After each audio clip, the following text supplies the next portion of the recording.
أعوذ بالله من الشيطان الرجيم.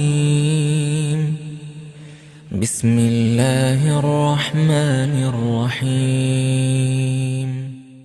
إن في ذلك لآية وما كان أكثرهم مؤمنين وإن ربك لهو العزيز الرحيم.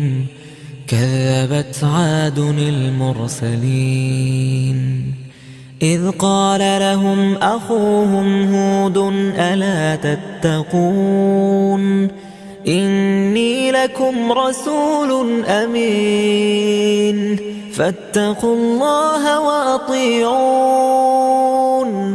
وما أسألكم عليه من أجر إن أدري إلا على رب العالمين. അസ്സലാമു അലൈക്കും വറഹ്മത്തുള്ളാഹി വബറകാതുഹു. ഖുർആൻ പദം 1247 ദിവസത്തിലേക്ക് എല്ലാവരെയും ഹാർദമായി സ്വാഗതം ചെയ്യുന്നു. പരിശുദ്ധ ഖുർആനിലെ 26-ാമത്തെ അധ്യായമായ സൂറത്ത് ശുഅറയിലെ 121 മുതൽ 127 വരെയുള്ള ആയത്തുകളാണ് ഇന്ന് പഠന വിധേയമാക്കുന്നത്. ക്ലാസ് ആരംഭിക്കുന്നതിനായി ആദരണീയനായ ഡോക്ടർ എ വിലായത്തുള്ള സാഹിബിനെ ക്ഷണിക്കുന്നു. അസ്സലാമു അലൈക്കും വറഹ്മത്തുള്ളാഹി വബറകാതുഹു. അഊദു ബില്ലാഹി മിനശ് ശൈത്വാനിർ റജീം. ബിസ്മില്ലാഹിർ റഹ്മാനിർ റഹീം. ഇന്ന ഫീ ദാലിക ലആയതൻ വമാ കാന അക്സറുഹും മുഅ്മിനീൻ വഇന്ന റബ്ബക ലഹുവൽ അസീസുർ റഹീം. كذبت عاد المرسلين إذ قال لهم أخوهم هود ألا تتقون إني لكم رسول أمين فاتقوا الله وأطيعون وما أسألكم عليه من أجر إن أجري إلا على رب العالمين. സദഖല്ലാഹുൽ അലിയ്യുൽ അദീം.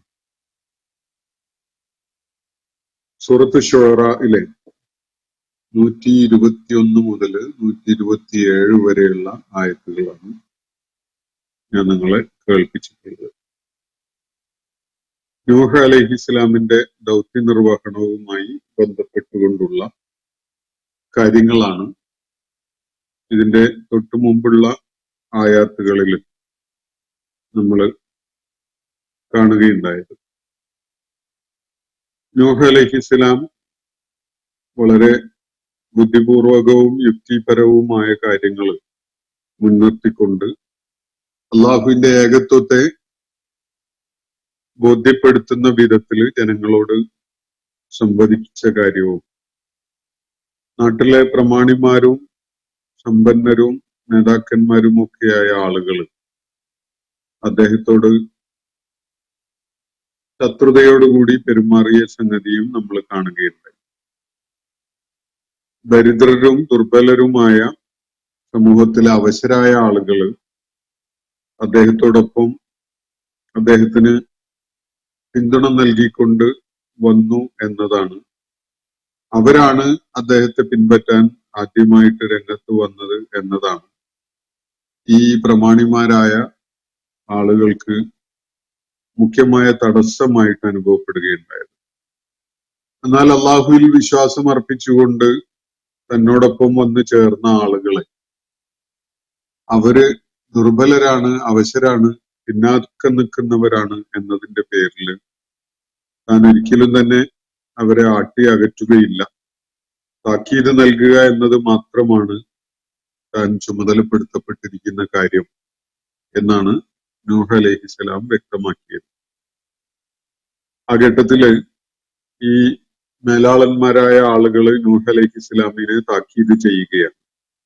ഈ ഏർപ്പാട് മതിയാക്കി പോകുന്നില്ലെങ്കിൽ നീ കഠിനമായ വിധത്തില് കല്ലേറ് ഏറ്റുവാങ്ങേണ്ടി വരും, നിന്നെ ഇവിടുന്ന് എല്ലാവരും ആട്ടി ഓടിക്കും, അല്ലെങ്കിൽ എറിഞ്ഞു കൊല്ലും. ഇങ്ങനെയാണ് നൂഹ് അലൈഹിസ്സലാമിനെ അവർ താക്കീത് ചെയ്തത്. ആ ഘട്ടത്തിൽ നൂഹ് അലൈഹിസ്സലാം വളരെ ദീർഘമായ ഒരു കാലഘട്ടത്തിന്റെ പ്രബോധന ദൗത്യം നിർവഹിച്ച് ഒരു പ്രതീക്ഷയും ഇല്ലാത്ത വിധത്തില് നിഷേധത്തിൽ തന്നെ മുരടുറച്ച് നിൽക്കുകയായിരുന്ന ആ സമൂഹത്തിന്റെ കാര്യത്തിൽ ഒരു തീർപ്പ് കൽപ്പിക്കണമേ എന്ന് പറഞ്ഞുകൊണ്ട് അള്ളാഹുവിനോട് പ്രാർത്ഥിക്കുക. അള്ളാഹുവെ, ഇവര് എന്നെ നിഷേധിച്ചു കളഞ്ഞിരിക്കുകയാണ്, അവരിൽ യാതൊരു പ്രതീക്ഷയും അവശേഷിക്കുന്നില്ല, അതിനാൽ എനിക്കും അവർക്കും ഇടയിൽ ഒരു തീർപ്പ് കൽപ്പിക്കണമേ, എന്നെയും സത്യവിശ്വാസ മാർഗത്തിൽ എന്നോടൊപ്പം ചേർന്നിട്ടുള്ള ഈ പാവങ്ങളെ, ഈ ദുർബലരായ ആളുകളെ, ഇവരെയും നീ രക്ഷപ്പെടുത്തണമേ എന്നാണ് നൂഹ് അലൈഹിസ്സലാം പ്രാർത്ഥിച്ചത്. അപ്പോ അള്ളാഹു നൂഹ് അലൈഹിസ്സലാമിനെയും അദ്ദേഹത്തിന്റെ കൂടെ വിശ്വാസ മാർഗത്തില് നിലക്കൊണ്ട ആളുകളെയും രക്ഷിക്കാൻ വേണ്ട നിർദ്ദേശങ്ങൾ നൽകുകയാണ്. കപ്പൽ നിർമ്മിക്കാൻ, കപ്പലില് എല്ലാവിധ ജീവജാലങ്ങളിലും പെട്ട ഒരു പെയർ അതിനകത്ത് എല്ലാവർക്കും ആ വിധത്തിൽ ഇടം നൽകാനും, അങ്ങനെ ആ കപ്പലിൽ കയറിക്കൊണ്ട് നൂഹ് അലൈഹിസ്സലാമിനെ പിൻപറ്റാൻ സന്നദ്ധരായ ആളുകളും അദ്ദേഹം സംരക്ഷിക്കാൻ വേണ്ടി, അതിജീവിക്കാൻ വേണ്ട വിധത്തിൽ സംരക്ഷിക്കാൻ വേണ്ടി ശേഖരിച്ച ജീവജാലങ്ങളുടെ കൂട്ടത്തില് ഓരോ പേരും രക്ഷപ്പെടുകയുണ്ടായി. ബാക്കിയുള്ളവരൊക്കെയും തന്നെ മുങ്ങി മരിക്കുകയുണ്ടായി എന്നതാണ് ഖുർആൻ ഇവിടെ വിവരിക്കുകയുണ്ടായത്. ഈ സംഭവങ്ങൾ വിവരിച്ചതിന് ശേഷമാണ് തുടർന്ന് ഇന്ന് നമ്മൾ വായിച്ചു വെച്ചിരിക്കുന്ന ആയത്തുകൾ വരുന്നത്. അല്ലാഹു ഈ സംഭവങ്ങളിലേക്ക് വിരൽ ചൂണ്ടിക്കൊണ്ട് പറയുകയാണ്, ഇന്ന ഫീ ദാലിക ലആയതൻ, നിശ്ചയമായിട്ടും ഈ സംഭവത്തിൽ, ഈ ചരിത്ര സംഭവത്തിൽ വളരെ കൃത്യതയുള്ള ഒരു ദൃഷ്ടാന്തം അടങ്ങിയിട്ടുണ്ട്. ഒരു വലിയ സൂചന, ഒരു ദൈവിക പ്രതിഭാസം തന്നെ ഈ സംഭവത്തിൽ അടങ്ങിയിട്ടുണ്ട്. ആയത്ത് എല്ലായ്പ്പോഴും തന്നെ ചില കൃത്യമായ കാര്യങ്ങൾ പഠിപ്പിക്കാൻ വേണ്ടിയുള്ളതാണ്. ശക്തമായ ഒരു മെസ്സേജ്, ഒരു സന്ദേശം സമൂഹത്തിന് കൈമാറാൻ വേണ്ടിയുള്ളതാണ് എല്ലാ ആയത്തുകളും. ആയത്ത് എന്നുള്ള വാക്കിന്റെ സൂചന തന്നെ ശക്തമായൊരു സൂചന നൽകുന്നത് എന്നതാണ്. അപ്പോ ഇന്ന ഫീ ദാലിക ലആയതൻ, നിശ്ചയമായിട്ടും ഈ ചരിത്ര സംഭവത്തിൽ വലിയൊരു ദൃഷ്ടാന്തമുണ്ട്, വലിയൊരു പാഠം അടങ്ങിയിട്ടുണ്ട്. സൂക്ഷ്മതയോടുകൂടി അതിനെ വിശകലനം ചെയ്ത് മനസ്സിലാക്കാൻ ശ്രമിക്കുന്ന ആളുകളെ സംബന്ധിച്ചിടത്തോളം വളരെ പ്രയോജനകരമായ ഒരു പാഠം, ഒരു ആയത്ത്, ഒരു ദൈവിക പ്രതിഭാസം ഇതിലടങ്ങിയിട്ടുണ്ട്. വമാ കാന അക്സറുഹും മുഅ്മിനീൻ, ഒരു കാര്യം അതിൽ നിന്ന് വായിച്ചെടുക്കാവുന്നതായിട്ടുള്ളത്, ഈ ആളുകൾ അള്ളാഹു നൽകിയ സ്വാതന്ത്ര്യവും ദൈക്ഷണികവും ബുദ്ധിപരവും ഒക്കെ ആയിട്ടുള്ള കഴിവുകളും ഒക്കെ ഇരിക്കെ തന്നെ വമാ കാന അക്സറുഹും മുഅ്മിനീൻ, അവരിലേറെ പേരും വിശ്വാസം ഉൾക്കൊള്ളുന്നവരല്ല, അവരിൽ അധിക പേരും, അവരിൽ ഭൂരിഭാഗവും വിശ്വാസം ഉൾക്കൊള്ളാൻ സന്നദ്ധതയുള്ളവരല്ല എന്നാണ് അള്ളാഹു അവരെ കുറിച്ച് വിലയിരുത്തിക്കൊണ്ട് പറയുന്നത്. എല്ലാ സാധ്യതകളും അവർക്ക് തുറന്നു കൊടുത്തിട്ടുണ്ടായിരുന്നു. കാര്യങ്ങളെ വിലയിരുത്തി മനസ്സിലാക്കാൻ വേണ്ട ബുദ്ധി, കാര്യങ്ങളെ വിവേചിച്ച് മാറ്റുരച്ച് യുക്തിതലത്തിൽ പരിശോധിച്ച് മനസ്സിലാക്കാനും ഉൾക്കൊള്ളാനും ഒക്കെയുള്ള ദൈക്ഷണികമായ കഴിവുകൾ, അതുപോലെയുള്ള സാധ്യതകളൊക്കെയും തന്നെ അള്ളാഹു അവർക്ക് നൽകിയിട്ടുണ്ടായിരുന്നു. പക്ഷെ അവര് നിഷേധത്തിലും ആന്ത്യത്തിലും മുരട് ഉറച്ചു നിൽക്കുകയാണ് ചെയ്യുന്നത്. കണ്ണടച്ച് ഇരുട്ടാക്കിയ ഒരാളെ കാര്യങ്ങൾ മനസ്സിലാക്കാൻ പറ്റുന്ന വിധത്തിൽ കണ്ണ് തുറപ്പിക്കുക അത്ര എളുപ്പമല്ല. ഈ ആളുകളുടെ കാര്യത്തിലും അങ്ങനെ തന്നെയാണ്. പലപ്പോഴും നമ്മുടെയൊക്കെ ചുറ്റുപാടിലുള്ള പല ആളുകളും എടുക്കുന്ന നിലപാടുകൾ കാണുമ്പോൾ അങ്ങനെ തന്നെയാണ് നമുക്ക് ബോധ്യപ്പെടുക. ആന്ത്യമാണ് അവർ സ്വീകരിച്ചിരിക്കുന്ന ഒരു നിലപാട് തന്നെ. എന്ന് പറഞ്ഞാൽ അന്ധത, കാണുന്നില്ല എന്ന നാട്യം. കണ്ണ് തുറന്ന് നോക്കാനും വിലയിരുത്താനും ആലോചിക്കാനും ഒക്കെ സന്നദ്ധതയുള്ള ആളുകൾക്ക് മാത്രമേ ആയാത്തുകൾ പ്രയോജനപ്പെടുകയുള്ളൂ. അല്ലാത്തവരുടെ കാര്യത്തില് അവര് ഭൂരിഭാഗവും അവിശ്വാസത്തിൽ തന്നെ ഒടുങ്ങിപ്പോവും എന്നതാണ് വസ്തുത.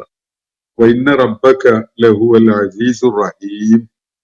എന്നിട്ട് തുടർന്ന് അള്ളാഹു പറയുന്നത്, തീർച്ചയായിട്ടും നിന്റെ റബ്ബ് അവൻ അസീസാണ്, പ്രതാപമുള്ളവനാണ്, അജയ്യനാണ്. ഇവരാരും വിശ്വാസികളായില്ല എന്നതിന്റെ പേരിൽ അവന് യാതൊരു നഷ്ടവുമില്ല. അവന്റെ പ്രതാപത്തിനോ മഹത്വത്തിനോ അജയ്യതക്കോ എന്തെങ്കിലും ക്ഷീണം വരുത്തുന്ന, എന്തെങ്കിലും കുഴപ്പമുണ്ടാക്കുന്ന ഒരു കാര്യമല്ല. അവന്റെ മഹത്വം ഇവര് സ്വീകരിക്കുന്ന നിലപാടുകളെ ആശ്രയിച്ചുകൊണ്ടുള്ളതല്ല. അതല്ലാതെ തന്നെ അവന് അസീസാണ്. അതോടൊപ്പം തന്നെ മനുഷ്യര് ആലോചനയുള്ളവരായിക്കൊണ്ട് സത്യത്തിനോട് ആഭിമുഖ്യം കാണിക്കാൻ സന്നദ്ധരാകുന്നുവെങ്കിൽ തീർച്ചയായിട്ടും അവൻ കരുണയുള്ളവനുമാണ്, റഹീമുമാണ്.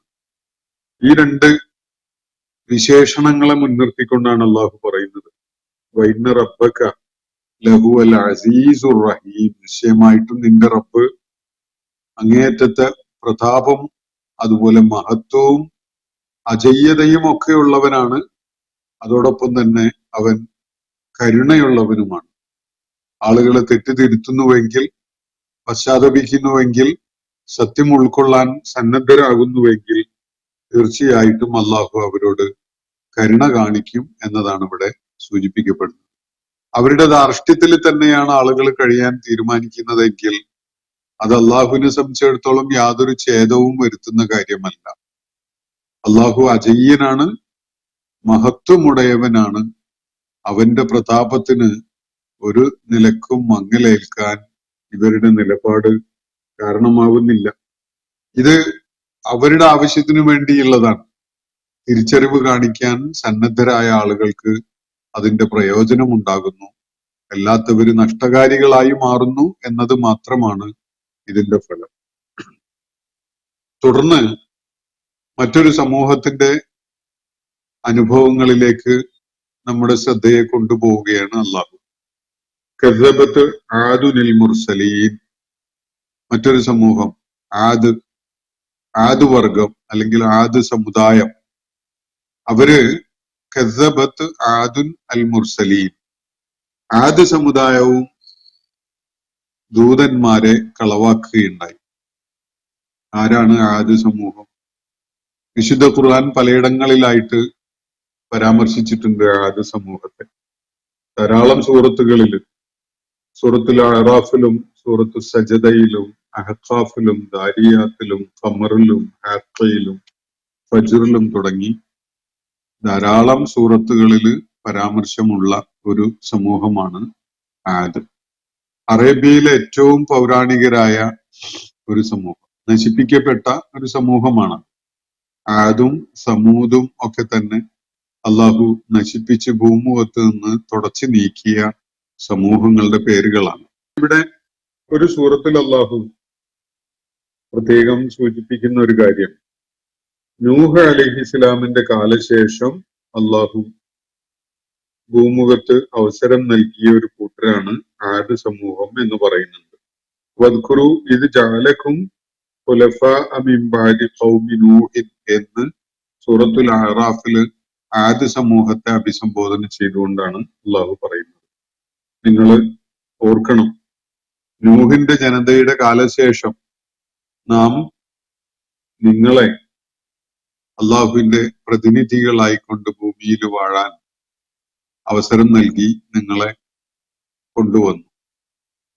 അപ്പൊ നൂഹ് അലൈഹിസ്സലാമിന്റെ കാലശേഷം രംഗത്ത് വന്ന, വിശേഷിച്ച് അറേബ്യയുടെ റുബുൽ ഖാലി പോലെയുള്ള പ്രദേശങ്ങളെ കേന്ദ്രീകരിച്ചുകൊണ്ട് അധിവസിച്ചിരുന്ന ഒരു ജനതയായിരുന്നു ആദ് സമൂഹം. അവരുടെ പല പ്രത്യേകതകളും ഖുർആൻ പരാമർശിക്കുന്നുണ്ട്. ഒന്ന്, ചരിത്രപരമായി അവര് നൂഹ് അലൈഹിസ്സലാമിന്റെ കാലശേഷം രംഗത്ത് വന്ന ഒരു സമൂഹമാണ്.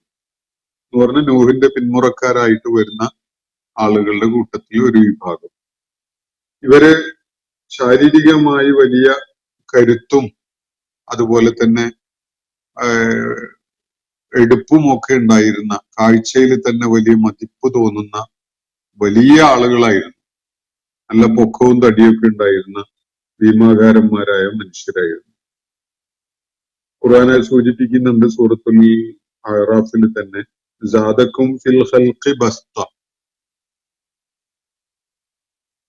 അവൻ നിങ്ങളെ വലിയ ശരീരഘടനയുള്ള ശക്തന്മാരായിട്ട് സൃഷ്ടിക്കുകയുണ്ടായി എന്നാണ് അള്ളാഹു അവിടെ സൂചിപ്പിക്കുന്നത്. മറ്റൊരിടത്ത് അല്ലത്തി ലം യുഖ്ലഖ് മിസ്ലുഹ ഫിൽ ബിലാദ് എന്നാണ് സൂചന. അവരെ പോലെയുള്ള വേറൊരു കൂട്ടരെ നാം നാട്ടിലെങ്ങും സൃഷ്ടിക്കുകയുണ്ടായിട്ടില്ല എന്നുള്ള ഒരു പരാമർശമാണ് അവിടെ കാണുന്നത്. എന്ന് പറഞ്ഞാൽ വലിയ ശക്തന്മാരും അധികായന്മാരുമായ ആളുകൾ, ശാരീരികമായ ശേഷിയിലും വൈദഗ്ധ്യത്തിലും ഒക്കെ തന്നെ ഒരുപാട് മുന്നിട്ട് നിന്നിരുന്ന നല്ല കഴിവുണ്ടായിരുന്ന ആളുകൾ. അതുപോലെ ഇവരുടെ നിർമ്മാണ ചാതുരി ഒക്കെ തന്നെ വളരെ ശ്രദ്ധേയമായതായിരുന്നു. ഖുർആൻ സൂചിപ്പിക്കുന്നത് കാണാം സൂറത്തുൽ ഫജ്റിൽ, അലം തറ കൈഫ ഫഅല റബ്ബുക ബിആദ് ഇറമ ദാത്തിൽ ഇമാദ്. ആദ് സമൂഹത്തെ നാം നിന്റെ റബ്ബ് എങ്ങനെ കൈകാര്യം ചെയ്തു എന്നത് നീ മനസ്സിലാക്കിയില്ലേ? വലിയ സ്തൂപങ്ങൾ ഉണ്ടാക്കിക്കൊണ്ട് കെട്ടിടങ്ങൾ നിർമ്മിച്ചിരുന്ന ആദ് സമൂഹം, ഇറമിലെ ആദ് സമൂഹം എന്നാണ് അവിടെ പരാമർശിക്കുന്നത്. അപ്പോ വലിയ നിർമ്മാണ വൈദഗ്ധ്യം ഉണ്ടായിരുന്ന, ശാരീരികമായി വലിയ മിടുക്കുണ്ടായിരുന്ന, അതുപോലെ വലിയ കരുത്തും സാമർഥ്യവും ഒക്കെ കാണിച്ചിരുന്ന, സമാനതകളില്ലാത്ത പ്രത്യേകതകളുള്ള ഒരു സമൂഹം. എന്നാൽ അവരുടെ ചില പ്രത്യേകതകളായിട്ട് അവര് അള്ളാഹുവിന്റെ കോപശാപങ്ങൾ ഏറ്റുവാങ്ങാൻ കാരണമാകുന്നതിന് നിദാനമായ ചില സംഗതികൾ ഖുർആൻ സൂചിപ്പിക്കുന്നുണ്ട്.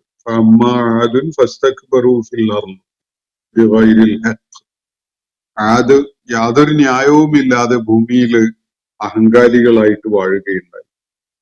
എന്നിട്ട് അവര് പറഞ്ഞത് വഖാലു മൻ അശദ്ദു മിന്നാ ഖുവ്വ, കരുത്തിൽ ഞങ്ങളെ മികച്ചു നിൽക്കാനും കഴിയുന്നവരായിട്ട് ആരുണ്ട് എന്നാണ് അവർ ചോദിക്കുകയുണ്ടായത്. അതുപോലെ ധിക്കാരികളും ദൈവനിഷേധികളും അഹങ്കാരികളുമായ അവരുടെ നേതാക്കന്മാരെ യാതൊരു വീണ്ടുവിചാരവും ഇല്ലാതെ പിൻപറ്റുന്നവരായി മാറി അവർ. അതുപോലെ ദൂതന്മാരോട് അവർ പറഞ്ഞൊരു കാര്യം, അജിഅ്തന ലിനഅ്ബുദല്ലാഹ വഹ്ദഹു വനദറ മാ കാന യഅ്ബുദു ആബാഉന. ഞങ്ങളുടെ പ്രപിതാക്കന്മാരൊക്കെ പൂജിച്ച് ആരാധിച്ചു വന്നിരുന്നവയെ കൈവെടിഞ്ഞ് ഏകനായ അള്ളാഹുവിനെ മാത്രം ആരാധിക്കണം എന്ന് ഞങ്ങളോട് പറയാൻ വേണ്ടിയാണോ നിങ്ങൾ വന്നിരിക്കുന്നത് എന്ന് വരെ ദൂതന്മാരോട് സംസാരിക്കാൻ ധാർഷ്ട്യം കാണിച്ച ആളുകൾ. ഈ ആളുകളെ പരാമർശിച്ചുകൊണ്ടാണ് അള്ളാഹു ഇവിടെ ചില കാര്യങ്ങൾ പറയുന്നത്. കസബത്ത് ആദുൽ മുർസലീൻ, ആദ് മുർസലുകളെ, അള്ളാഹുവിന്റെ ദൂതന്മാരെ നിഷേധിച്ചു കളഞ്ഞു, കളവാക്കി കളഞ്ഞു. ഇവിടെയും ബഹുവചനമാണ് ഉപയോഗിച്ചിരിക്കുന്നത്. വിശുദ്ധ ഖുർആനിൽ ആദ് സമൂഹത്തിലേക്ക് നിയോഗിക്കപ്പെട്ട പ്രവാചകനായിട്ട് പരാമർശിക്കപ്പെടുന്നത് ഹൂദ് അലൈഹിസ്ലാമിനെ മാത്രമാണ്. ഒരു പ്രവാചകനെ മാത്രമാണ് സൂചിപ്പിക്കപ്പെടുന്നത്. എന്നാൽ ഖുർആൻ ഇവിടെ അവർ നിഷേധിച്ചു എന്ന് പറയുന്നത് അള്ളാഹുവിന്റെ ദൂതന്മാരെ മുഴുവനായിട്ടാണ്. നേരത്തെ നൂഹ് അലൈഹിസ്ലാമിന്റെ സമൂഹത്തെ കുറിച്ച് പറഞ്ഞ പോലെ തന്നെ ബഹുവചനമായിട്ടാണ് ഇവിടെ പറയുന്നത്. ഒരു പ്രവാചകനെ നിഷേധിക്കുന്നവൻ എല്ലാ പ്രവാചകന്മാരെയും നിഷേധിച്ചവരാണ്. അതാണ് വിശുദ്ധ ഖുർആൻ ഇക്കാര്യത്തിൽ സ്വീകരിക്കുന്ന നിലപാട്. കാരണം എല്ലാ പ്രവാചകന്മാരും പഠിപ്പിച്ചിട്ടുള്ളത് ഒരേ കാര്യമാണ് എന്നതിനാൽ തന്നെ ഏതെങ്കിലും ഒരു പ്രവാചകനെ നിഷേധിക്കുന്നുവെങ്കിൽ അതിന്റെ അർത്ഥം അയാൾ പ്രവാചകത്വം എന്ന ആശയത്തെ തന്നെ നിഷേധിച്ചിരിക്കുന്നു എന്നാണ്. കാരണം അതൊരു തുടർച്ചയും നൈരന്തര്യവും ഒക്കെയാണ്. മൂസ അലൈഹി ഇസ്ലാം പഠിപ്പിച്ചതിന്റെ തുടർച്ചയായിട്ടാണ് ഈസാ അലൈഹി ഇസ്ലാം ദൗത്യം നിർവഹിച്ചിട്ടുള്ളത്. ഈസ അലൈഹിസ്സലാമിന്റെ പ്രവചനങ്ങളുടെ പൂർത്തീകരണമായിട്ടും അദ്ദേഹം പഠിപ്പിച്ച കാര്യങ്ങളുടെ പൂർത്തീകരണമായിട്ടും ഒക്കെയാണ് മുഹമ്മദ് നബി സല്ലല്ലാഹു അലൈഹി വസല്ലം ദൗത്യം നിർവഹിക്കുന്നത്. അതുപോലെ ചരിത്രത്തിൽ പിന്നോട്ട് സഞ്ചരിച്ചാൽ എല്ലാ പ്രവാചകന്മാരും തമ്മിൽ ഇങ്ങനെ ഒരു ബന്ധം, ഒരാളുടെ തുടർച്ചയായിട്ട് മറ്റൊരാൾ വന്ന കാര്യങ്ങൾ പഠിപ്പിച്ച ഒരു സ്വഭാവം നമുക്ക് കാണാൻ സാധിക്കും. ഇവിടെ അള്ളാഹു പരാമർശിക്കുന്നത് കദ്ദബത്ത് ആദുനിൽ മുർസലീൻ, ആദ് ദൈവിക ദൂതന്മാരെ നിഷേധിക്കുകയും തള്ളിക്കളയുകയും ചെയ്തു. പ്രവാചകന്മാരെ എന്ന് പറയുന്നത് അവര് ഒരുപക്ഷെ ഹൂദ് അലൈഹിസ്ലാമിനെ ആയിരിക്കണം നിഷേധിച്ചിട്ടുണ്ടാവുക. പക്ഷെ ഹൂദ് അലൈഹിസ്ലാമിനെ നിഷേധിക്കുക വഴി ഹൂദ് അലൈഹിസ്ലാമിന്റെ മുമ്പ് ലോകത്ത് വന്നിട്ടുണ്ടായിരുന്ന മുഴുവൻ പ്രവാചകന്മാരെയും നിഷേധിക്കുന്നവരായിട്ട് അവർ മാറുകയാണ്. ഇത് ഖാല ലഹും അഖൂഹും ഹൂദുൻ അലാ തത്തഖൂൻ, അവരുടെ തന്നെ സഹോദരൻ, അവരിൽപ്പെട്ട ഒരാളായ ഹൂദ് അവരോട് ഇങ്ങനെ പറഞ്ഞ സന്ദർഭത്തിലാണ് അവർ നിഷേധികളായി മാറിയത്.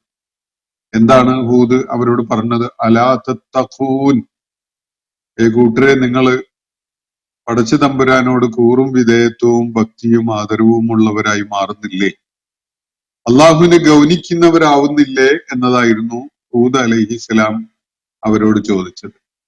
നേരത്തെ നൂഹ് അലൈഹിസ്സലാം ചോദിച്ച അതേ കാര്യം, അലാ തത്തഖൂൻ, നിങ്ങൾ ദൈവഭക്തന്മാരായി മാറുന്നില്ലേ, അള്ളാഹുവിനോട് ഭയഭക്തിയുള്ളവരായി മാറുന്നില്ലേ, അവന്റെ കാര്യത്തില് ശ്രദ്ധയും കരുതലും സൂക്ഷ്മതയും ഉള്ളവരായിട്ട് നിങ്ങൾ ജീവിക്കാൻ സന്നദ്ധരാവുകയില്ലേ എന്നതാണ് ഹൂദ് അലൈഹിസ്സലാം, അവരുടെ തന്നെ സഹോദരൻ ഹൂദ് അലൈഹിസ്സലാം അവരോട് ചോദിച്ചത്.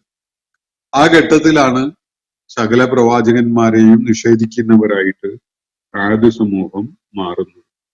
ഇന്നീ ലക്കും റസൂലുൻ അമീൻ, ഞാൻ നിങ്ങളിലേക്ക് നിയോഗിക്കപ്പെട്ട വിശ്വസ്തനായ പ്രവാചകനാണ്, വിശ്വസ്തനായ ദൂതനാണ് എന്നാണ് ഹൂദ് അലൈഹിസ്സലാം അവരോട് സ്വയം പരിചയപ്പെടുത്തിക്കൊണ്ട് പറയുന്നത്.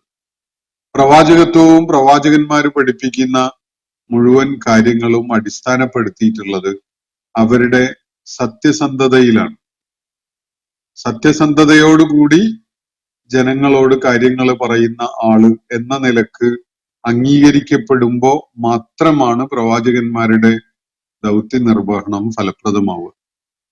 മുഹമ്മദ് നബി സല്ലല്ലാഹു അലൈഹി വസല്ലം പ്രവാചകനായിട്ട് രംഗത്ത് വരുന്നതിന്റെ എത്രയോ മുമ്പ് തന്നെ സമൂഹത്തില് അൽ അമീൻ എന്ന് ഘോഷിക്കപ്പെട്ട, എന്ന് അംഗീകരിക്കപ്പെട്ട ആളായി മാറിയിട്ടുണ്ടായിരുന്നു. ഒരു കാര്യത്തിലും അവർക്ക് ആർക്കും മുഹമ്മദ് നബി സല്ലല്ലാഹു അലൈഹി വസല്ലം കള്ളം പറഞ്ഞതായിട്ട് അറിയുകയില്ല.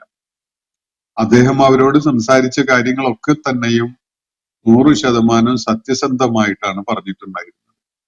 അങ്ങനെ ഒരാളാണ് തനിക്ക് ദൈവിക വെളിപ്പാട് ലഭിച്ചിരിക്കുന്നു എന്ന് പറഞ്ഞുകൊണ്ട് താൻ നിങ്ങളിലേക്ക് നിയോഗിക്കപ്പെട്ടിരിക്കുന്ന ദൈവിക ദൂതനാണ് എന്ന കാര്യം വെളിപ്പെടുത്തിക്കൊണ്ട് രംഗത്ത് വരുന്നത്. അപ്പോ ഇവിടെ ജനങ്ങളെ സംബന്ധിച്ചിടത്തോളം അദ്ദേഹം പറയുന്ന കാര്യങ്ങൾ സ്വീകാര്യമാവുന്നതിന്റെ യുക്തിപരമായ അടിത്തറ അദ്ദേഹം ജീവിതത്തിൽ ഒരിക്കൽ പോലും കളവ് പറഞ്ഞിട്ടില്ലാത്ത ആളാണ് എന്നതാണ്, സത്യസന്ധനാണ് എന്നതാണ്.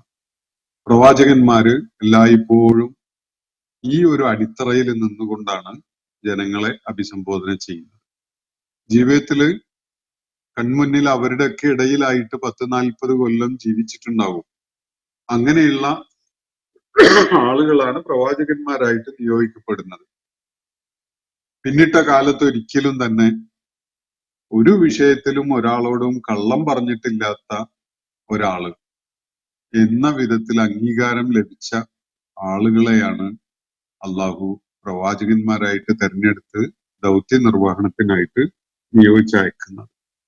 അതുകൊണ്ട് തന്നെ ഈ ആളുകൾ പറയുന്നത് സ്വാഭാവികമായ യുക്തിയിൽ ഉൾക്കൊള്ളാൻ പറ്റുന്ന കാര്യമാണ് ഈ ദൂതന്മാര് മുന്നോട്ട് വെക്കുന്നതെങ്കിൽ അവരെ പൂർണ്ണമായിട്ടും വിശ്വസിക്കാവുന്നതാണ്. കാരണം അവരൊരിക്കലും തന്നെ ഒരു വിഷയത്തിലും ഒരാളോടും കള്ളം പറഞ്ഞിട്ടില്ല. അതിന് സമൂഹം സാക്ഷിയാണ്. അവരാണ് ഏറ്റവും യുക്തിഭദ്രമായ കാര്യം മുൻനിർത്തിക്കൊണ്ട് ഈ ദൗത്യം നിർവഹിക്കാൻ വേണ്ടി സന്ദേശവാഹകരായിട്ട് രംഗത്ത് വരുന്നത്. അതുകൊണ്ട് തന്നെ അവരെ 100% വിശ്വസിക്കുകയും ആശ്രയിക്കുകയും ചെയ്യാം എന്നതാണ് ഈ പ്രവാചകത്വം എന്ന ആശയം സ്വീകാര്യമാവുന്നതിന്റെ തന്നെ ഒരു അടിത്തറ.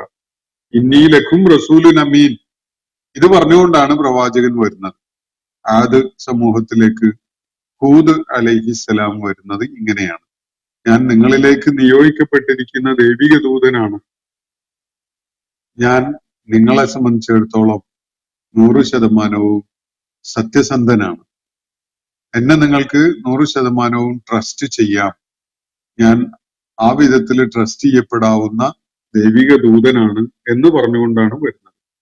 ഫത്തഖുല്ലാഹ വ അത്തിയൂൻ, അതുകൊണ്ട് നിങ്ങൾ അള്ളാഹുവിന്റെ കാര്യത്തില് സൂക്ഷ്മതയും ശ്രദ്ധയും ഉള്ളവരാവുക.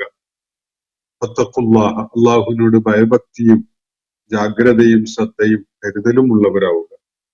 വ അത്തിയൂൻ, എന്നെ അനുസരിക്കുകയും ചെയ്യുക. നിങ്ങൾ അള്ളാഹുവിനോട് തഖ്വയുള്ളവരായി മാറാനുള്ള വഴി എന്നെ അനുസരിച്ച് എന്നെ പിൻപറ്റി ജീവിക്കുക എന്നതാണ്. എല്ലാ പ്രവാചകന്മാരും സമൂഹത്തോട് പറഞ്ഞിട്ടുള്ള ഒരു കാര്യം അതാണ്. കാരണം അള്ളാഹു മനുഷ്യരോട് നേരിട്ട് കാര്യങ്ങൾ കൺവേ ചെയ്യുന്നില്ല. മനുഷ്യരുടെ കൂട്ടത്തിൽ ചിലരെ തെരഞ്ഞെടുത്ത് അവർക്ക് ദൈവിക വെളിപ്പാടുകൾ നൽകിക്കൊണ്ട് അവര് മുഖേനയാണ് ജനങ്ങളിലേക്ക് കാര്യങ്ങൾ എത്തിക്കുന്നത്. അപ്പോ തീർച്ചയായിട്ടും അങ്ങനെ അള്ളാഹുവിന്റെ പ്രതിനിധിയായിട്ട് മനുഷ്യരോട് സംസാരിക്കാൻ വേണ്ടി വരുന്ന ദൂതന്മാര് 100% വിശ്വസ്തരാവേണ്ടതുണ്ട്. അങ്ങനെ അവരെ ബോധ്യപ്പെടുന്നവർ ഫത്തഖുല്ലാഹ വ അത്തിയൂൻ, ഇതാണ് ചെയ്യണമെന്ന് ദൂതന്മാര് പറയുന്നത്. നിങ്ങൾ അള്ളാഹുവിനെ ജാഗ്രതയോടുകൂടി ഭയഭക്തിയോടുകൂടി ശ്രദ്ധയോടും കരുതലോടും കൂടിയുള്ള നിലപാട് അള്ളാഹുവിനോട് സ്വീകരിക്കണം. എന്നെ അനുസരിക്കുകയും വേണം. വ അത്തിയൂൻ, നിങ്ങൾ എന്നെ അനുസരിക്കണം. ഒരിടത്ത് വിശുദ്ധ ഖുർആൻ പറയുന്നത് കാണാം, അത്തിയുല്ലാഹ വ അത്തിയുർ റസൂല എന്ന്. അള്ളാഹുവിനെയും അവന്റെ ദൂതനെയും അനുസരിക്കാൻ. പ്രത്യക്ഷത്തിൽ അള്ളാഹുവിനെ അനുസരിക്കാൻ ദൂതനെ അനുസരിക്കുന്ന, ദൂതന്റെ മാർഗദർശനം ഉൾക്കൊണ്ടുകൊണ്ട് ജീവിതം ക്രമപ്പെടുത്തുക എന്നതാണ് അതിനുള്ള വഴി. കാരണം ദൈവിക സന്ദേശം പോലും മനുഷ്യരിലേക്ക് എത്തിക്കുന്നത് ദൂതന്മാരാണ്. അതുകൊണ്ട് പ്രത്യക്ഷത്തിൽ ദൂതനെ അനുസരിക്കുക എന്നതാണ് നമ്മുടെ മുന്നിലുള്ള ഒരേ ഒരു മാർഗം. കാരണം ദൈവിക വചനങ്ങൾ തന്നെ നമ്മൾ അനുസരിക്കുന്നത് ആ ദൂതനെ വിശ്വസിച്ചുകൊണ്ടും അംഗീകരിച്ചുകൊണ്ടുമാണ്. അതുകൊണ്ട് ഫത്തഖുല്ലാഹ വ അത്തിയൂൻ എന്നാണ് ഹൂദ് അലൈഹിസ്സലാം സമൂഹത്തോട് പറഞ്ഞത്. തുടർന്ന് അദ്ദേഹം പറയുന്നത്, വമാ അസ്അലുക്കും അലൈഹി മിൻ അജ്ർ, ഞാൻ ഇതിന് നിങ്ങളിൽ നിന്നൊന്നും പ്രതീക്ഷിക്കുന്നില്ല, ഒരു പ്രതിഫലവും ഞാൻ നിങ്ങളോട് ചോദിക്കുന്നില്ല. വമാ അസ്അലുക്കും, ഞാൻ നിങ്ങളോട് ചോദിക്കുന്നില്ല, അലൈഹി, നിങ്ങൾക്കിടയിൽ ഈ ദൗത്യം നിർവഹിക്കുന്നതിന്റെ പേരിൽ എന്തെങ്കിലും ഭൗതികമായ നേട്ടമോ പ്രതിഫലമോ പാരിതോഷികമോ ഒന്നും നിങ്ങൾ എനിക്ക് തരേണ്ടതില്ല. ഞാനൊന്നും നിങ്ങളിൽ നിന്ന് ചോദിക്കുന്നില്ല. മിൻ അജ്ർ, കൂലി. അജ്ർ എന്ന് പറഞ്ഞാൽ കൂലി, പ്രതിഫലം എന്നൊക്കെയാണ് അർത്ഥം. അപ്പൊ എന്തെങ്കിലും ഭൗതിക നേട്ടം എനിക്ക് നിങ്ങളിൽ നിന്ന് കിട്ടാൻ വേണ്ടി അല്ല ഞാൻ ഇക്കാര്യം നിങ്ങളോട് പറയുന്നത്. കാരണം ഇന്ന അജ്രിയ ഇല്ലാ അലാ റബ്ബിൽ ആലമീൻ, എനിക്കുള്ള പ്രതിഫലം ഉലകങ്ങളുടെ തമ്പുരാനിൽ നിന്നാണ്. എനിക്കുള്ള പ്രതിഫലം നൽകുക എന്നത് റബ്ബുൽ ആലമീന്റെ ഉത്തരവാദിത്തമാണ് എന്നാണ് ഹൂദ് അലൈഹിസ്സലാം ആ ഘട്ടത്തിൽ അവരോട് പറയുകയുണ്ടായത്. ഇൻ അജ്രിയ ഇല്ലാ അലാ റബ്ബിൽ ആലമീൻ. എല്ലാ പ്രവാചകന്മാരും, നേരത്തെ നൂഹ് അലൈഹിസ്സലാം സമാനമായ ഒരു കാര്യം പറഞ്ഞ് നമ്മൾ കാണുകയുണ്ടായി. എല്ലാ പ്രവാചകന്മാരും അവരുടെ ദൗത്യ നിർവഹണത്തിന്റെ ഭാഗമായിട്ട് ഇങ്ങനെ ഒരു പ്രസ്താവന നടത്തിയിട്ടുണ്ട്. നിങ്ങൾ ആരും എനിക്ക് യാതൊരു പ്രതിഫലവും തരേണ്ടതില്ല, ഞാൻ നിങ്ങളിൽ നിന്ന് യാതൊന്നും ചോദിക്കുന്നില്ല, ഒന്നും പ്രതീക്ഷിക്കുന്നില്ല. എന്നാൽ എനിക്കുള്ള പ്രതിഫലം അത് റബ്ബുൽ ആലമീനാണ് തരിക. അതിന്റെ ഉത്തരവാദിത്വം പ്രപഞ്ചങ്ങളുടെ നാഥനായ അള്ളാഹുവിന് മാത്രമാണ് എന്നാണ് പ്രവാചകന്മാര് പറയുകയുണ്ടായത്. അതോടുകൂടി തന്നെ ഈ ദൗത്യം നിർവഹിക്കുക വഴി എന്തെങ്കിലും ഭൗതികമായ നേട്ടം ഉണ്ടാക്കാൻ പ്രവാചകന്മാർ ലക്ഷ്യമിടുന്നു എന്ന ഒരു ധാരണ തന്നെ തിരുത്തപ്പെടേണ്ടതാണ്. ഇവിടെ പലപ്പോഴും പലരും ഉന്നയിച്ച ചോദ്യങ്ങളുടെ ഒരു കേന്ദ്ര ബിന്ദുവായിട്ടുണ്ടായിരുന്നത് ആളെ സംഘടിപ്പിച്ച് ശക്തി സംഭരിച്ച് സൈനിക ശക്തിയായി മാറി ജനങ്ങളെ, സമൂഹങ്ങളെ തങ്ങളുടെ കീഴിൽ നിയന്ത്രിച്ചു കൊണ്ടുവന്ന് ഇങ്ങനെയൊക്കെ പറഞ്ഞുകൊണ്ടാണ്. ഇതൊക്കെ ചെയ്യുന്നവർക്ക് ഭൗതിക താല്പര്യങ്ങൾ ഉണ്ടാവും. അവർ അധികാരികളും ശക്തന്മാരായ നേതാക്കന്മാരും ഭരണാധികാരികളും ഒക്കെ ആയിട്ട് മാറി ഭൗതികമായിട്ട് വിഭവങ്ങളുടെ മേലില് വലിയ നിയന്ത്രണം ഉണ്ടാവുക, ജനങ്ങളെ അടക്കി വാഴുക വഴി അവർക്ക് തുല്യമായിട്ട് കാണേണ്ട പല സംഗതികളുടെയും കാര്യത്തില് അവർക്ക് കുത്തകാവകാശമുള്ള വിധത്തിലൊക്കെ ആയി മാറുക എന്നൊക്കെയുള്ള താല്പര്യങ്ങളാണ് ഭൗതിക ലോകത്ത് ദിഗ്വിജയികളായ നേതാക്കന്മാരും ഭരണാധികാരികളും രാജാക്കന്മാരും സൈനിക തലവന്മാരും ഒക്കെ ലക്ഷ്യമിട്ടിരുന്നത് എന്നത് വളരെ വ്യക്തമായിട്ട് നമുക്ക് മനസ്സിലാക്കാൻ സാധിക്കും. എന്നാൽ പ്രവാചകന്മാർക്ക് അങ്ങനെ ഒരു ലക്ഷ്യം ഉണ്ടായിരുന്നില്ല. അവരാരും തന്നെ ഭൗതിക നേട്ടങ്ങൾക്ക് വേണ്ടി ജനങ്ങളുടെ ഭാഗത്ത് നിന്ന് എന്തെങ്കിലും കരം പിരിച്ചെടുക്കാൻ വേണ്ടിയോ പ്രതിഫലം നേടാൻ വേണ്ടിയോ അവരുടെ മേൽ നികുതി ചുമത്തിക്കൊണ്ടോ എന്തെങ്കിലും നേടാൻ അവരാരും ലക്ഷ്യമിട്ടിരുന്നില്ല. അവർക്ക് അങ്ങനെ ഒരു താല്പര്യവും ഉണ്ടായിരുന്നില്ല. ഭൗതിക നേട്ടങ്ങള് ജനങ്ങളിൽ നിന്ന് ആർജിക്കുന്നതിന് വേണ്ടിയല്ല അവർ ഈ കാര്യം നിർവഹിച്ചിരുന്നത് എന്നതാണ് ഏറ്റവും വ്യക്തതയോടുകൂടി എല്ലാ ദൂതന്മാരും അവരുടെ ദൗത്യ നിർവഹണത്തിന്റെ ഭാഗമായിട്ട് പറയുകയുണ്ടായിട്ടുള്ള ഒരു കാര്യം. അപ്പോ ഹൂദ് അലൈഹിസ്സലാം ദൗത്യം നിർവഹിക്കുന്നതിന്റെ ഭാഗമായിട്ടാണ് ഇവിടെ ചില കാര്യങ്ങൾ ആദ് സമൂഹത്തോട് പറയുന്നതായിട്ട് നമ്മൾ കാണുന്നത്. ഈ വിവരണം ഇവിടെ അവസാനിക്കുന്നില്ല. ആദ് സമൂഹവുമായി ബന്ധപ്പെട്ടുകൊണ്ടുള്ള കുറച്ചുകൂടി വിശദാംശങ്ങൾ തുടർന്നുള്ള ആയത്തുകളിൽ നമുക്ക് കാണാൻ സാധിക്കും. ധാരാളം ചോദ്യങ്ങള് ഇനിയും കൈകാര്യം ചെയ്യപ്പെടേണ്ടതായിട്ട് ഉണ്ട്. ചിലതൊക്കെ ആവർത്തനാണ്, ചിലതൊക്കെ ഒരു പ്രത്യേക ഒരു വിശ്വാസപരമായ ഒരു ആൻകറേജിൽ നിന്നുകൊണ്ട് ഒരു നേരിടുന്ന സ്വഭാവത്തിലുള്ള ചോദ്യങ്ങളൊക്കെയാണ്. എന്തായാലും ചില ചോദ്യങ്ങൾ ഞാൻ ഇപ്പോൾ നിങ്ങളെ കേൾപ്പിക്കാൻ, ബാക്കി തുടർന്നുള്ള സെഷനുകളിൽ ആവാം. അപ്പോ എല്ലാ പഴയ പ്രവാചകന്മാരെയും അംഗീകരിക്കുക എന്നത് ഇസ്ലാമിന്റെ പൊതു സ്വീകാര്യത വർദ്ധിപ്പിക്കുക, കൂടുതൽ ഇതര വിശ്വാസമുള്ള ഈ വിശ്വാസികളെ ഈ മതത്തിന്റെ ഭാഗമാക്കി അറബ് സാമ്രാജ്യത്വ താല്പര്യങ്ങൾ സംരക്ഷിക്കുക എന്നതൊക്കെയല്ലേ എന്നാണ് ഇദ്ദേഹം ചോദിക്കുന്നത്. അങ്ങനെ ഒരു ഫലം അതിന് തീർച്ചയായിട്ടും ഉണ്ടാവാൻ സാധ്യതയുണ്ടല്ലോ, ഉണ്ടായിട്ടുമുണ്ട്. പ്രവാചകന്മാരുടെ ആദ്യത്തെ പ്രവാചകൻ ആദം അലൈഹിസ്സലാം മുതൽ ഭൂമുഖത്ത് മനുഷ്യരെ അഭിസംബോധന ചെയ്തുകൊണ്ട് വന്ന എല്ലാ പ്രവാചകന്മാരെയും അംഗീകരിച്ചും ഉൾക്കൊണ്ടും അവര് മുന്നോട്ട് വെച്ച അടിസ്ഥാന ആദർശത്തെ മുൻനിർത്തിക്കൊണ്ടുമാണ് മുഹമ്മദ് നബി സല്ലല്ലാഹു അലൈഹി വസല്ലം ദൗത്യം നിർവഹിച്ചിട്ടുള്ളത് എന്നത് ഖുർആൻ വ്യക്തമാക്കുന്ന ഒരു കാര്യമാണ്, ചരിത്ര വസ്തുതയാണ്.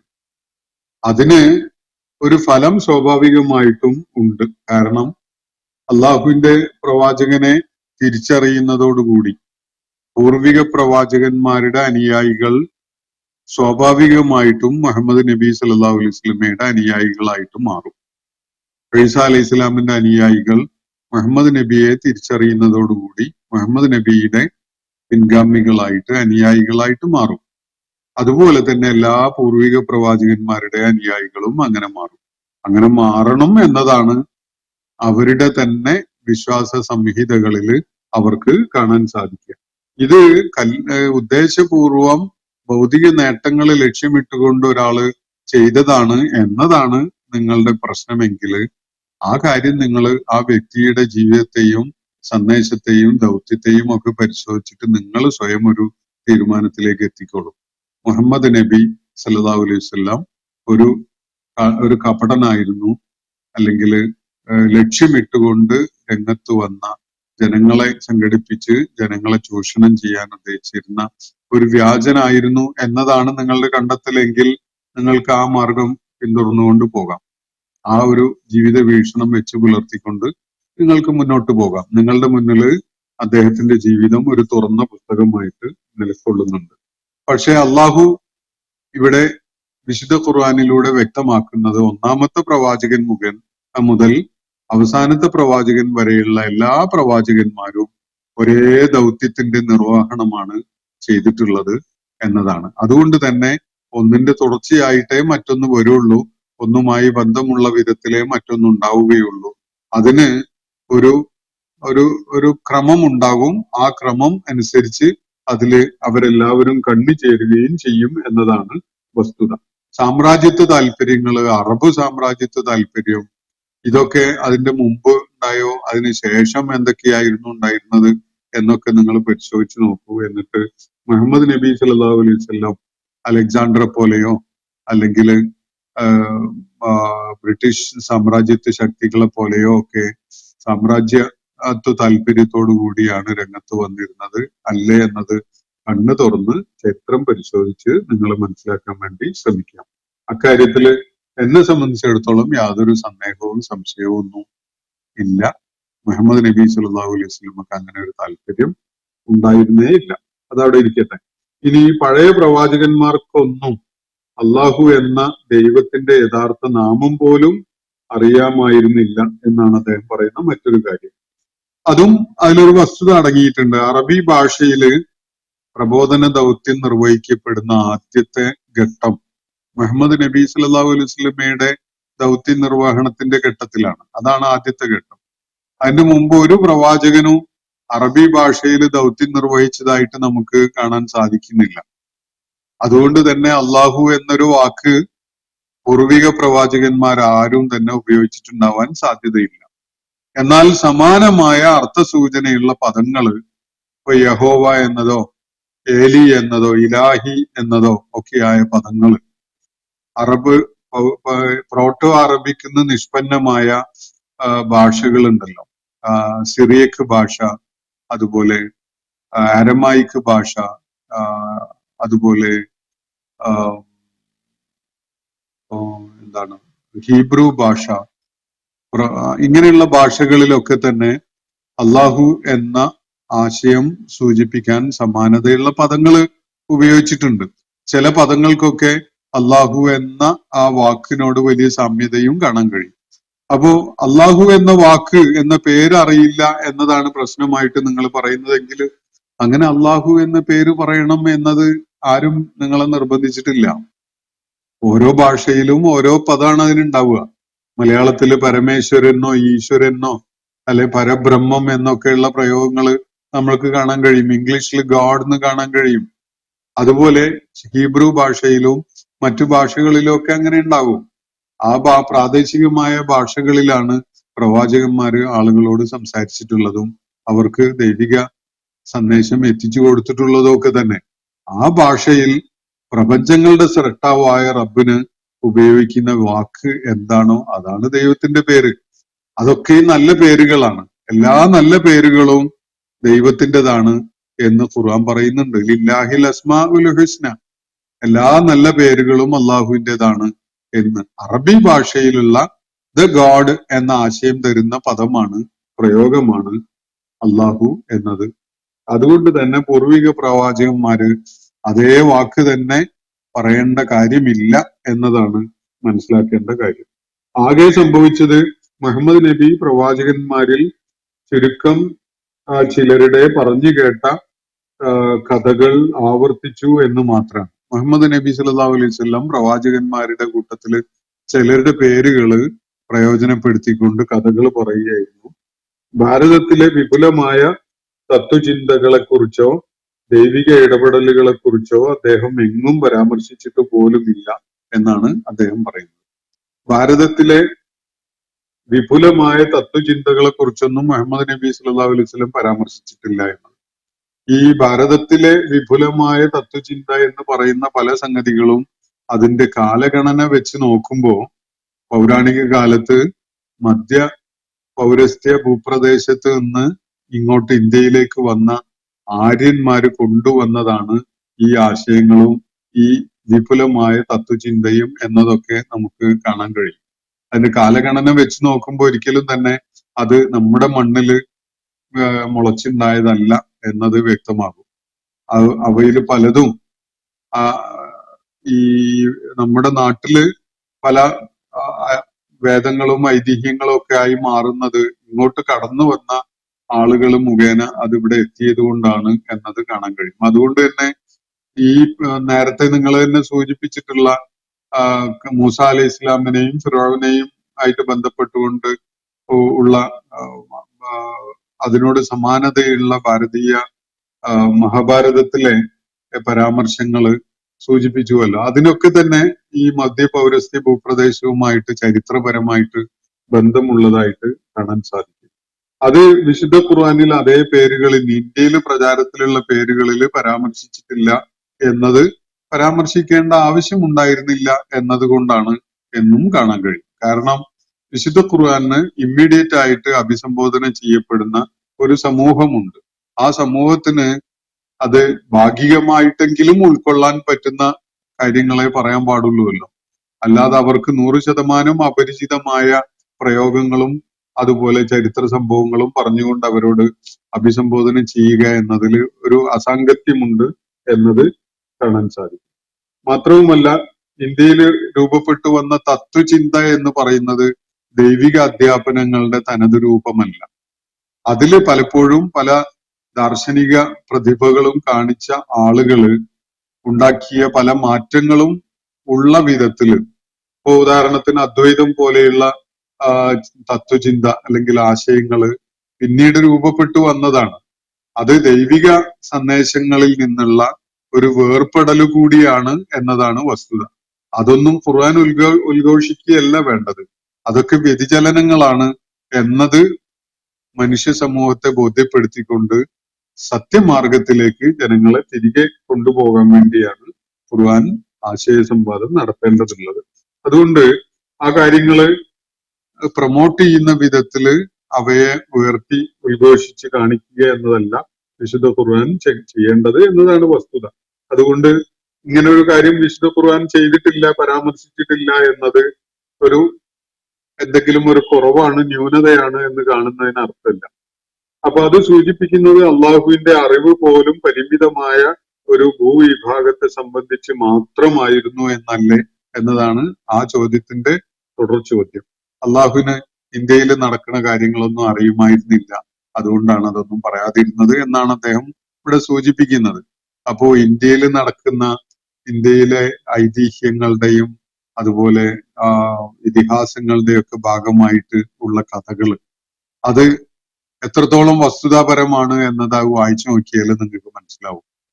അതിലുള്ള പല അത്ഭുതകരമായ ഒരുപാട് കാര്യങ്ങൾ, തീർത്തും അവിശ്വസനീയമായ അടിസ്ഥാനരഹിതമായ ഒരുപാട് കേവല ഐതിഹ്യ സ്വഭാവം മാത്രമുള്ള സംഗതികൾ അതിലുണ്ട്. ഒരിക്കലും തന്നെ ഒരിടത്തും സംഭവിച്ചിട്ടില്ലാത്ത കാര്യങ്ങളാണ് അതിൽ പറയുന്ന ഒരുപാട് സംഭവങ്ങൾ. ഞാൻ അതിന്റെ വിശദാംശങ്ങളിലേക്കൊന്നും പോവുകയല്ല. അതൊക്കെ മനുഷ്യഭാവനയില് രൂപപ്പെട്ടു വന്ന സംഗതികൾ മാത്രമായിട്ടേ കാണാൻ സാധിക്കുകയുള്ളൂ. പക്ഷെ അതിൻ്റെയൊക്കെ കേന്ദ്ര ബിന്ദുവായിട്ട് ഉള്ള ഒരു ദൈവിക സന്ദേശം ഉണ്ട്. ആ ദൈവിക സന്ദേശത്തെ വികലമാക്കിക്കൊണ്ട് അവയുടെ മേൽ അതിനെ പുരസ്കരിച്ചുകൊണ്ട് കഥാകഥനം ചെയ്യുകയായിരുന്നു പിൽക്കാലത്ത് വന്ന ഐതിഹ്യങ്ങളും ഇതിഹാസങ്ങളും ഒക്കെ ഉണ്ടാക്കിയ ആളുകൾ എന്നതാണ് എനിക്ക് അതിനെ കുറിച്ച് മനസ്സിലാക്കാൻ സാധിച്ചിട്ടുള്ള കാര്യം. ഞാൻ ഇന്നത്തെ സെഷൻ അവിടെ അവസാനിപ്പിക്കുകയാണ്. ചോദ്യങ്ങൾ ഇവിടെ അവസാനിച്ചിട്ടില്ല. ഇനിയും തുടർന്നുള്ള സെഷനുകളിൽ കുറേശ്ശെ അവയെക്കുറിച്ച് നമുക്ക് സംസാരം ആവാം. അള്ളാഹു നമ്മെ എല്ലാവരെയും അനുഗ്രഹിക്കുമാറാവട്ടെ. വാഖിറു ദഅവാന അനിൽ ഹംദുലില്ലാഹി റബ്ബിൽ ആലമീൻ. അസ്സലാമു അലൈക്കും വറഹ്മത്തുള്ളാഹി വബറകാതുഹു. ഇന്നത്തെ ഖുർആൻ പദം ഇവിടെ സമാപിക്കുന്നു. ഖുർആൻ പഠനത്തിൽ പങ്കെടുത്ത എല്ലാവർക്കും അള്ളാഹു അർഹമായ പ്രതിഫലം നൽകി അനുഗ്രഹിക്കട്ടെ. വആഖിറു ദഅവാന അനിൽ ഹംദുലില്ലാഹി റബ്ബിൽ ആലമീൻ. അസ്സലാമു അലൈക്കും വറഹ്മത്തുള്ളാഹി വബറകാതുഹു.